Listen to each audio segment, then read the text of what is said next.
Welcome to the Folktale Project. This is Dan Schulz. Today's story is a Russian folktale. It's another one of those stories that has three brothers vying for the affections of a single woman. This is The Flying Ship. There was, once upon a time, an old man and an old woman, and they had 3 sons. 2 were clever, but the third was a fool. The old woman loved the first 2 and quite spoiled them, but the latter was hardly treated. They heard that a writing had come from the Tsar, which said, "Whoever builds a ship that can fly, to him will I give my daughter, the Tsarevna, to wife." The elder brothers resolved to go and seek their fortune, and they begged a blessing of their parents. The mother got ready their things for the journey, and gave them something to eat on the way and a flask of wine. And the fool began to beg them to send him off too. His mother told him he should not go. "Whither would you go, fool?" said she. "Why, the wolves would devour you." But the fool was always singing the same refrain, "I will go, I will go." His mother saw that she could do nothing with him, so she gave him a piece of dry bread and a flask of water, and quickly shoved him out of the house. The fool went, and at last he met an old man. They greeted each other.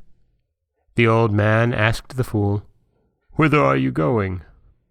"Look now," said the fool, "the Tsar has promised to give his daughter to him who shall make a flying ship." "And can you then make such a ship?" "No, I cannot, but they'll make it for me somewhere." "And where is that somewhere?" "God only knows." "Well, in that case, sit down here, rest, and eat a bit. Take out what you have in your knapsack." "Nay, it is such stuff that I am ashamed to show it to people." "Nonsense, take it out. What God has given is quite good enough to be eaten." The fool undid his knapsack, and could scarcely believe his eyes. There, instead of the dry crust of bread, lay white rolls and divers savory meats, and he gave of it to the old man. So they ate together, and the old man said to the fool, "Go into the wood, right up to the first tree. Cross yourself thrice, and strike the tree with your axe. Then fall with your face to the ground and wait till you are aroused. Then you will see before you a ship quite ready. Sit in it and fly wherever you like, and gather up everything you meet on your road." So our fool blessed the old man, took leave of him, and went into the wood. He went up to the first tree and did exactly as he had been commanded. He crossed himself 3 times, struck the tree with his axe, fell with his face to the ground, and went to sleep. In a little while, someone or other woke him. The fool rose up and saw the ship quite ready, and without thinking long about it, he sat in it, and the ship flew up into the air. It flew, and look, there on the road below, a man was lying with his ear on the damp earth. "Good day, uncle." "Good day." "What are you doing?" "I am listening to what is going on in the world." "Take a seat in this ship beside me." The man did not like to refuse, so he sat in the ship, and they flew on further. They flew, and look! A man was coming along, hopping on one leg, with the other leg tied tightly to his ear. "Good day, uncle. What are you hopping on one leg for?" "Why, if I were to untie the other, I would stride half around the world at a single stride." "Come sit with us." The man sat down, and they flew on. They flew, and look! A man was standing with a gun and taking aim, but at what they could not see. "Good day, uncle. At what are you aiming? Not even a bird is to be seen." "What? I am shooting at short range. I could hit bird or beast at a distance of 100 leagues. That's what I call shooting." "Sit down with us." This man also sat with them, and they flew on further. They flew, and look, a man was carrying on his back a whole sackload of bread. "Good day, uncle. Whither are you going?" "I am going," said he, "to get some bread for dinner." "But you've got a whole sackload on your back already." "That? Why, I should think nothing of eating all that at a single mouthful." "Come and sit with us." The gobbler sat in the ship, and they went flying on further. They flew, and look, a man was walking round a lake. "Good day, uncle. What are you looking for?" "I want to drink, but I can find no water." "But there's a whole lake before you. Why don't you drink of it?" "That? Why, that water would not be more than a mouthful to me." "Then come and sit with us." He sat down, and again they flew on. They flew, and look, a man was walking in the forest, and on his shoulders was a bundle of wood. "Good day, uncle. Why are you dragging about wood in the forest?" "But this is not common wood." "What sort is it, then?" "It is of such a sort that if you scatter it, a whole army will spring up." "Sit down with us, then." He sat down with them, and they flew on further. They flew, and look, a man was carrying a sack of straw. "Good day, uncle. Whither are you carrying that straw?" "To the village." "Is there little straw in the village, then?" "Nay, but this straw is of such a kind that if you scatter it on the hottest summer day, cold will immediately set in with snow and frost." "Won't you sit with us, then?" "Thank you, I will." Soon they flew into the Tsar's courtyard. The Tsar was sitting at a table just then. When he saw the flying ship, he was much surprised, and sent out his servant to ask who was flying on that ship. The servant went to the ship and looked, and brought back word to the Tsar that it was but a single, miserable little muzhik who was flying the ship. The Tsar went to thinking. He did not relish the idea of giving his daughter to a simple muzhik, and began to consider how he could rid himself of this wretched son-in-law for a whole year. And so he thought, "I'll give him many grievous tasks to do." So he immediately sent out to the fool with the command to get him, by the time the imperial meal was over, living and singing water. Now at the very time when the Tsar was giving this command to his servant, the first comrade whom the fool had met, that is to say, the one who was listening to what was going on in the world, heard what the Tsar said, and told it to the fool. "What shall I do now?" said the fool. "Why, if I search for a year, and for my whole life too, I shall never find such water." "Don't be afraid," said Swift of Foot to him.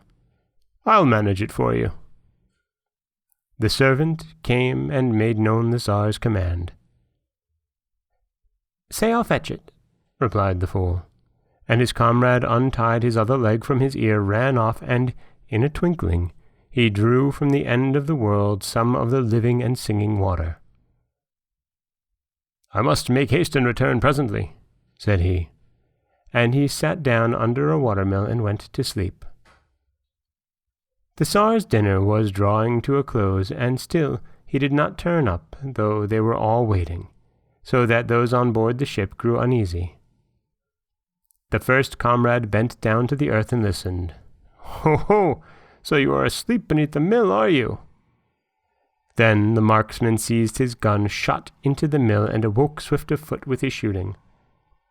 Swift of Foot set off running, and in a moment he had brought the water. The Tsar had not yet risen from the table, and his command could not therefore have been more exactly fulfilled. But it was all to no purpose. Another task had to be imposed. The Tsar bade them say to the fool, "Come now, as you are so smart, show what you are made of. You and your comrades must eat at one meal 20 roast oxen and 20 large measures of baked bread." The first comrade heard and told this to the fool. The fool was terrified and said, "Why, I can't even eat one whole loaf at one meal." "Don't be afraid," said Gobbler. "That will be very little for me." The servant came and delivered the Tsar's command. "Good," said the fool. "Let us have it and we'll eat it." And they brought 20 roasted bullocks and 20 measures of baked bread. Gobbler alone ate it all up. "Oh," said he, "precious little. Why, they might have given us a little more." The Tsar bade them say to the fool that he must now drink 40 barrels of wine, each barrel holding 40 buckets. The first comrade of the fool heard these words and told them to him beforehand.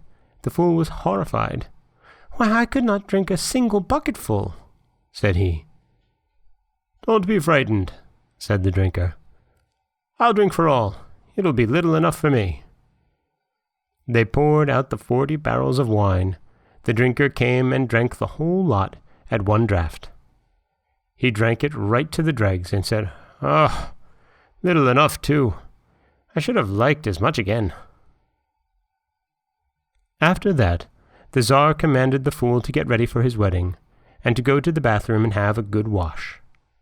Now this bathroom was of cast iron, and the Tsar commanded that it should be heated hotter than hot, so that the fool might be suffocated therein in a single instant. So they heated the bath red hot. The fool went to wash himself, and behind him came the mushik with the straw. "I must straw the floor," said he. They locked them both in the bathroom. The mushik scattered the straw, and it became so cold that the fool was scarce able to wash himself properly. The water in the bath froze so hard. He crept up on the stove, and there he passed the whole night. In the morning they opened the bath, and they found the fool alive and well, lying on the stove and singing songs. They brought word thereof to the Tsar. The Tsar was sore troubled. He did not know how to rid himself of the fool. He thought, and commanded him to produce a whole army of his own devising. "How will simple mushik be able to form an army?" thought he. "He will certainly not be able to do that." As soon as the fool heard of this, he was much alarmed. "Now I am quite lost," said he. "You have delivered me from my straits more than once, my friends, but it is plain that nothing can be done now." "You're a pretty fellow," said the man with the bundle of wood. "Why, you've clean forgotten me, haven't you?" The servant came and told the fool the Tsar's command. "If you'll have the Tsarevna to wife, you must put on foot a whole army by morning." "Agreed. But if the Tsar, even after this, should refuse, I will conquer his whole tsardom and take the Tsarevna by force." At night, the fool's companion went out into the woods, took his bundle of wood, and began scattering the bundles of sticks in different directions, and immediately a countless army appeared, both horse and foot.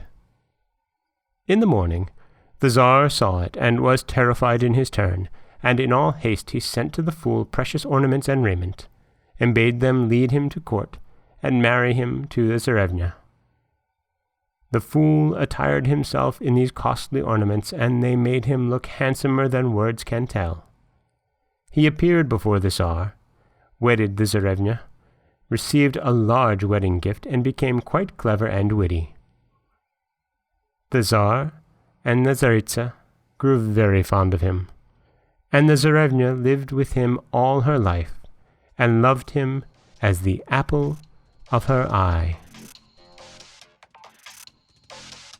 And that is the Russian folktale of The Flying Ship, a story of a fool and love. This is Dan Schulz for the Folktale Project. Don't forget that you can subscribe to the podcast on Apple Podcasts, Stitcher, Google Play, Overcast, anywhere you like to get your podcasts. You can also follow us on Twitter at Folktale Project, You can find us on Auto Radio, TuneIn Radio, and iHeartRadio. And you can always head over to folktaleproject.com, where you'll find a new story waiting for you every weekday morning. And if you listen on Apple Podcasts or anywhere that you can leave a review, please do so. I'd love to hear what you think of the show. Thanks for listening.